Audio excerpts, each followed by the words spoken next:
ஓம் நமச்சிவாய. அனைத்து தமிழ் உள்ளங்களுக்கும் வணக்கம்.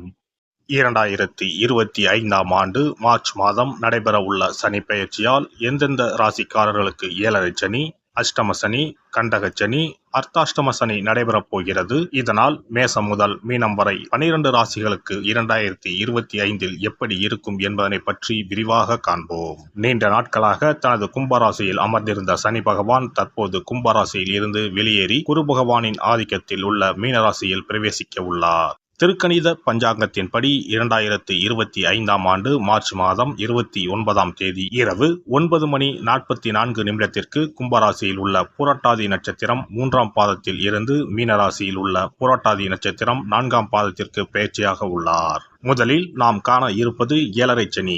ஏழரை சனியை 2.5 ஆண்டு காலமாக பிரித்து சொல்லலாம். முதல் 2.5 வருடத்தை விரயசனி என்றும், அடுத்து வரக்கூடிய 2.5 வருடத்தை ஜென்மசனி என்றும், இறுதியாக வரக்கூடிய 2.5 வருடத்தை பாதச்சனி என்றும் அழைக்கின்றோம். கடந்த ஆண்டு 2023இல் இருந்து மகர ராசிக்கு பாதசனியும், கும்பராசிக்கு ஜென்மசனியும், மீனராசிக்கு விரயசனியும் நடைபெற்று வருகிறது. இனி வரக்கூடிய சனி பெயர்ச்சியால் மேச ராசிக்காரர்களுக்கு ஏழரை சனி ஆரம்பித்து அடுத்த 2.5 வருடம் விரயசனி நடைபெற உள்ளது.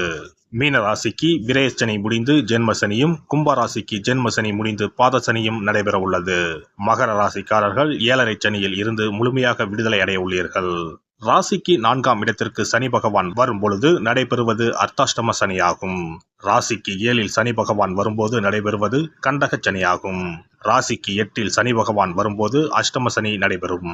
வரும் சனி பெயர்ச்சியின் போது மகரம், கடகம், விருச்சிக ராசிக்காரர்கள் சனியின் பாதிப்பில் இருந்து விடுபட உள்ளீர்கள். மேச ராசிக்கு விரயச்சனியும், ரிஷப ராசிக்கு லாபச்சனியும், மிதுன ராசிக்கு கர்மச்சனியும், கடக ராசிக்கு பாக்கியச்சனியும் நடைபெறப் போகிறது. சிம்ம ராசிக்கு அஷ்டமச்சனி, கன்னி ராசிக்கு கண்டகச்சனி, துலாம் ராசிக்கு ரோகச்சனி, விருச்சிக ராசிக்கு பஞ்சம சனி, தனுசு ராசிக்கு அர்த்தாஷ்டம சனி, மகர ராசிக்கு சகாய சனி, கும்பராசிக்கு பாதசனி, மீன ராசிக்கு ஜென்மசனி நடைபெற உள்ளது. இனி இந்த பெயர்ச்சியால் உங்கள் ராசிக்கு உண்டாகும் சுபபலன் என்ன என்பதனையும், அசுபபலன் ஏற்படுமாயின் ராசிக்காரர்கள் செய்ய வேண்டிய பரிகாரம் என்ன, வழிபட வேண்டிய தெய்வம் யார் என்பதனை பற்றியும் விரிவாக காண்போம்.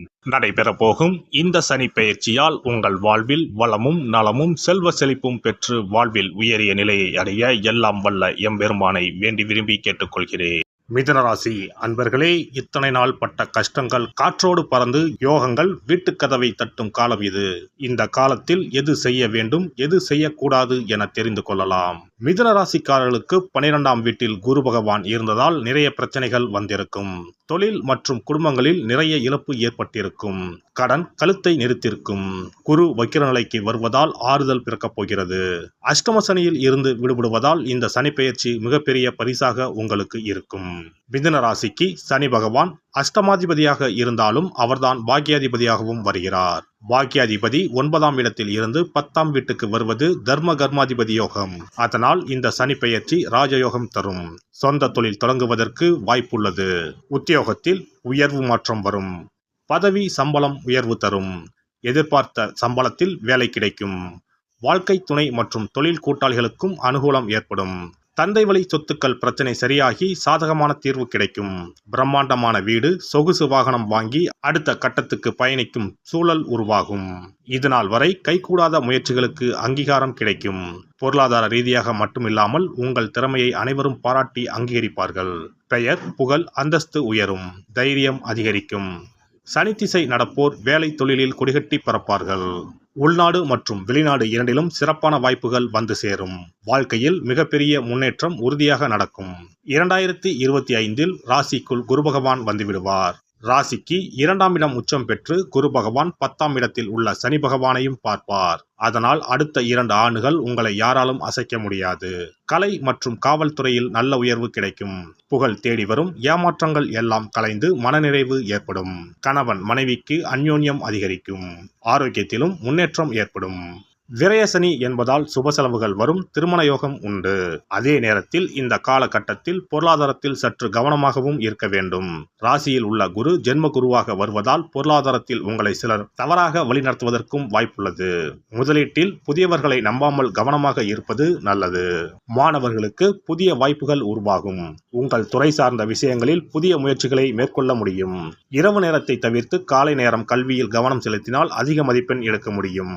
தொழில்நுட்பம் ஊடகம் மற்றும் தளவாடங்கள் சார்ந்த விஷயத்தில் நல்ல முன்னேற்றம் இருக்கும். வரும் வாய்ப்புகளை சரியாக பயன்படுத்திக் கொள்ள வேண்டும்.